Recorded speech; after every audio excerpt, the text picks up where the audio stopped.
Hello friends, आपका स्वागत है हमारे चैनल पर। मेरा नाम है ध्रुव और आप लोग देख रहे हैं द लर्नर्स कम्युनिटी। आज की वीडियो में हम बात करेंगे फिफ्थ सेमेस्टर के बीकॉम ऑनर्स में एक सब्जेक्ट आता है बिजनेस इकोनॉमिक्स। ये आपके सब्जेक्ट का नाम है और ये आपका यूनिक पेपर कोड है। आज की वीडियो में हम इस सब्जेक्ट के प्रीवियस ईयर के क्वेश्चन पेपर को कवर अप करेंगे। लास्ट ईयर ये एग्जामिनेशन का क्वेश्चन पेपर है, ठीक है। इस क्वेश्चन पेपर के बेसिस पर आपको क्वेश्चन पेपर से रिलेटेड हर एक डाउट आपका क्लियर हो जाएगा, जैसे कि आपका एग्जाम का पैटर्न किस टाइप का होता है, क्वेश्चन की मार्किंग किस टाइप से होगी, ठीक है, कितने क्वेश्चन आएंगे, क्या आपको करना है, बाकी सारी चीजें, ठीक है। तो इंपॉर्टेंट वीडियो होने वाली है आप लोगों के लिए। वीडियो को कंप्लीट देखिएगा, कहीं भी स्किप मत करिए। वीडियो को एक बार कंप्लीट देखिए, ठीक है, ताकि आपको आइडिया लग जाए क्वेश्चन पेपर से हर एक पॉइंट से रिलेटेड। चलिए वीडियो को शुरू करते हैं। क्वेश्चन पेपर की अगर हम बात करें तो 3 घंटे का आपको टाइम दिया जाएगा। 90 नंबर का जो है आपका क्वेश्चन पेपर रहेगा। इस क्वेश्चन पेपर में आपको सारे के सारे जो क्वेश्चन है अटेम्प्ट करने हैं। Attempt all question, all part of question to be attempted together. अगर किसी क्वेश्चन में ए बी सी पार्ट दे रखे हैं तो तीनों पार्ट ए बी या फिर ए बी सी जितने भी पार्ट आपको करने हैं आपको एक साथ अटेम्प्ट करने होंगे, ठीक है। आप उन पार्ट्स को आगे पीछे अटेम्प्ट नहीं कर सकते, ये हो जाता है। All question carry equal marks, सारे के सारे क्वेश्चन के इक्वल मार्क्स हैं। आप सिंपल कैलकुलेटर यूज कर सकते हैं। इंग्लिश या हिंदी एक लैंग्वेज आपको लिखनी है अपने पेपर के अंतर्गत, ठीक है। तो ये हो जाता है आपका नॉर्मल सा क्वेश्चन पेपर के बारे में जितना भी इंस्ट्रक्शन था। अब यहाँ से हम क्वेश्चन देखते हुए चलेंगे। जैसे कि आपका क्वेश्चन नंबर 1 आता है। क्वेश्चन नंबर 1 आप देखेंगे ए और बी पार्ट में डिवाइडेड है, ठीक है।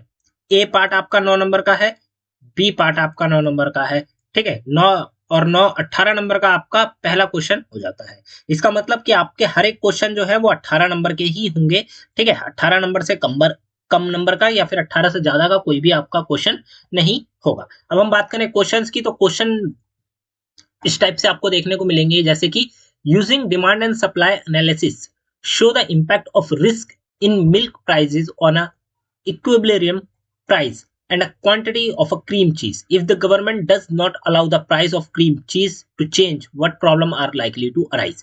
ठीक है। अब क्या है कि भाई आपको डिमांड एंड सप्लाई का जो होता है ना तरीका, उसको एनालिसिस करके आपको इम्पैक्ट ये पता करना है कि भाई क्या इम्पैक्ट पड़ेगा अगर प्राइस जो मिल्क है, दूध है, उसके प्राइस को कम ज्यादा किया जाए, अदर या फिर price and quantity of a cream cheese, जो क्रीम चीज है उसकी क्वांटिटी में अगर फेरबदल किया जाए तो, ठीक है। अगर if the government does not allow, अगर गवर्नमेंट अलाउ नहीं करती the price of cream cheese to change, what problem are likely to arise. अगर गवर्नमेंट भाई अलाउ नहीं करती कि आप लोग जो कंपनी के तौर पर आप लोग क्या कर सकते हो, क्रीम चीज है उसका प्राइस चेंज नहीं कर सकते, तो क्या जो प्रॉब्लम है वो खड़ी होगी, ये आपको यहाँ पे बताना है, ठीक है। सबसे पहले आप एनालिसिस करके ये बताएंगे कि भाई अगर प्राइसेस में चेंज करा जाए तो क्या दिक्कतें आ सकती हैं, ठीक है। उसके बाद आप ये बताएंगे कि भाई अगर गवर्नमेंट कहती है कि भाई जो क्रीम चीज है उसके प्राइस को चेंज नहीं किया जाएगा, आप दूध के प्राइस को चेंज कर सकते हो, ठीक है, तो क्या दिक्कत आएगी, ये आपको यहाँ पे बताना है। 5 और 4 नंबर में आपका ये क्वेश्चन होता है। तो इस टाइप से जो है कि क्वेश्चन आपको आएंगे, ठीक है। तो यहाँ पे आपको ऐसा नहीं है कि न्यूमेरिकल रिलेटेड चीजों पे ही काम करना है, नहीं, आपको यहाँ पे एक्सप्लेनेशन देनी होगी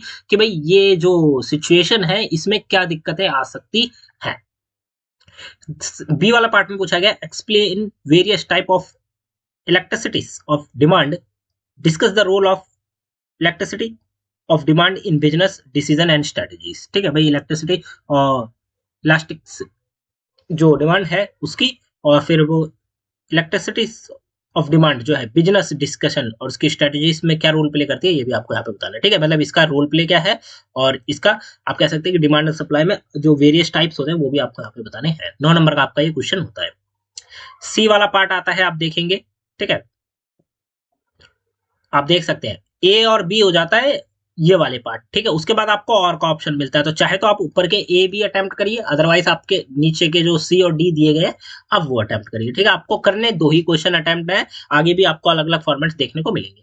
तो सी में पूछा गया है कि how business economics different from micro and macro economics, how it serve the need of individual businesses, ये आपको यहाँ पे बताना है। 6 नंबर का और 3 नंबर का ये क्वेश्चन आपका डिवाइडेड है, जिसमें आपसे क्या पूछा गया है, सबसे पहले आपको बताना है कि भाई बिजनेस इकोनॉमिक्स किस प्रकार से डिफरेंट है from micro and macro economics से, मैक्रो और माइक्रो से किस प्रकार अलग है जो बिजनेस इकोनॉमिक्स है वो, और ये किस प्रकार से सर्व करती है इंडिविजुअल बिजनेस में, ये भी आपको यहाँ पे बताना।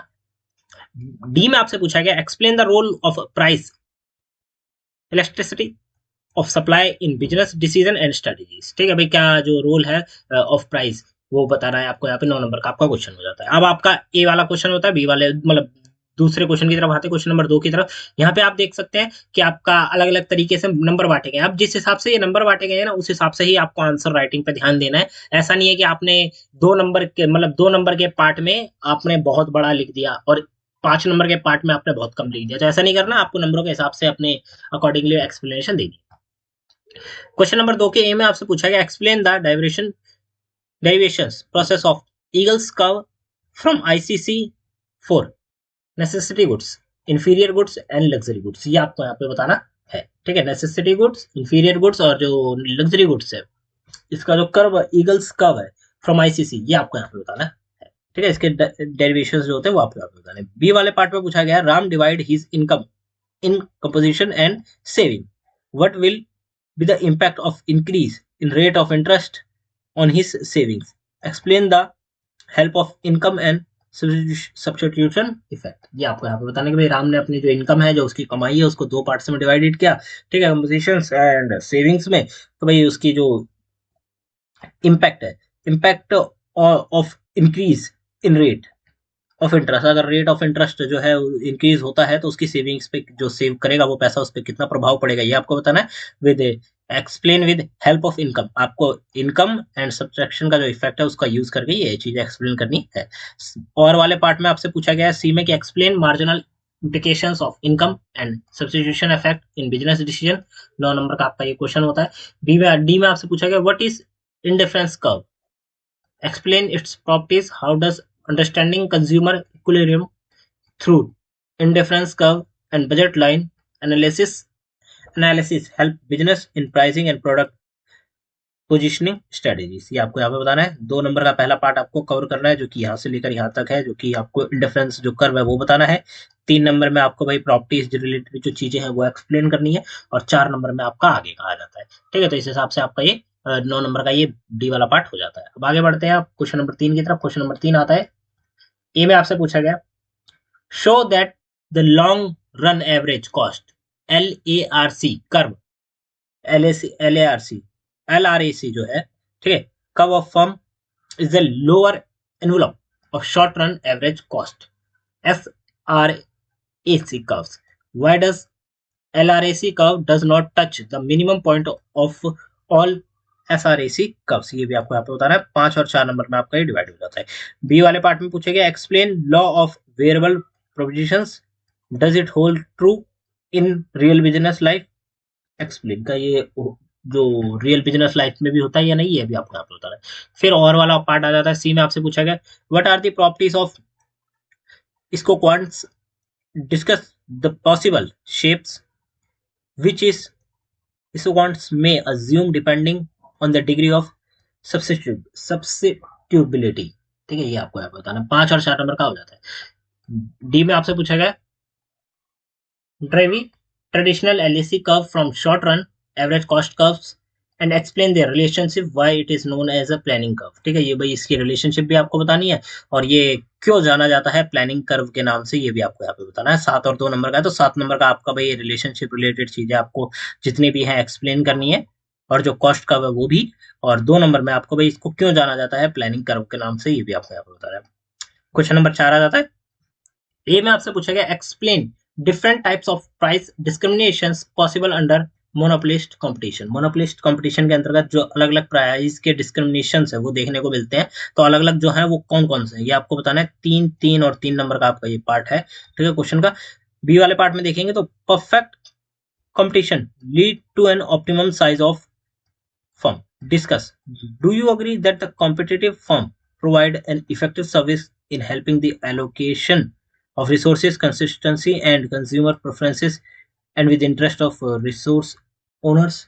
तो ये आपको यहाँ पे बताना है। 3 और 6 नंबर का आपका ये हो जाता है। डी वाले पार्ट मतलब सी वाला पार्ट आता है आपका, discuss the long run equilibrium of a monopolist, will the monopolist earn only normal profits in the long run, ये आपको बताना है। डी में आपसे पूछा गया है कि व्हाट इज कोलिसिव ओलिगोपोली, ठीक है, ये आपको एक्सप्लेन करना है। फिर describe cartel as a form of collusion and explain determination of price and output under cartel, ये आपको बताना है। फिर क्वेश्चन नंबर 5 आपका लास्ट क्वेश्चन आता है कि explain any 3 of the following. यहाँ पे कई सारे टॉपिक दिए गए हैं, आप देख सकते हैं। ठीक है, ये टॉपिक दिए गए हैं 5 में से आपको किन्हीं 3 के ऊपर जो है जो शॉर्ट नोट होता है वो आपको लिखना होगा। ठीक है, शॉर्ट नोट कह सकते हैं या फिर आपको एक्सप्लेनेशन देना है। वैसे शॉर्ट नोट नहीं होगा क्योंकि 6 नंबर का आपका ये हर एक टॉपिक है। ठीक है, तो उसके हिसाब से आपको काफी डिटेल में लिखना होगा।